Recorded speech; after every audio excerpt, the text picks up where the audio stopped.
स्वभाव नसताना तो भाव काव्यातून व्यक्त करण्याचं सामर्थ्य सरस्वतीमुळे तिला प्राप्त झालंय. तशी तिची ती द्वंद्वाची रचना ऐकूया. म्हणजे खरं तर भांडण वगैरे असं काही नाही आहे, पण आपण बघतो जोड्यांमध्ये अनबन असतेच. म्हणजे तिच्या नेहमी काही ना काहीतरी कंप्लेंट्स असतातच. तसं जरा अंतर्मुख होऊन जर आपण पाहिलं तर आपल्या आतही एक जोडी आहे, ती म्हणजे मन आणि बुद्धी. तर बुद्धीच्याही काही कंप्लेंट्स आहेत आणि मन काय ते आपल्याच धुंदीत असतं. पण तिच्या मात्र अशा काही कंप्लेंट्स आहेत. तर त्यावर ही कविता.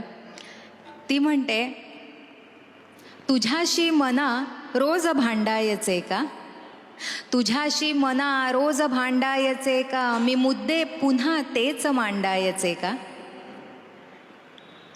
तुझ्याशी मना रोज भांडायचे का, मी मुद्दे पुन्हा तेच मांडायचे का, भिडस्ता परी मी नियम पाळते, भिडस्ता परी मी नियम पाळते, अन तू बिनधास्त बेशिस्त वागायचे का, तुझ्याशी मना रोज भांडायचे का, तुला ठाव आहे कुठे गाव आहे, तुला ठाव आहे कुठे गाव आहे, तरी वाम मार्गस्थ चालायचे का, मनाचा मना थांग मिळतो कधी रे, मनाचा मना थांग मिळतो कधी रे, उगा जीव घेणेच डुंबायचे का, तुझ्याशी मना रोज भांडायचे का, बचत मी करावी क्षणांची व्यवहारे. एक एक क्षणाची बचत बुद्धी करत असते.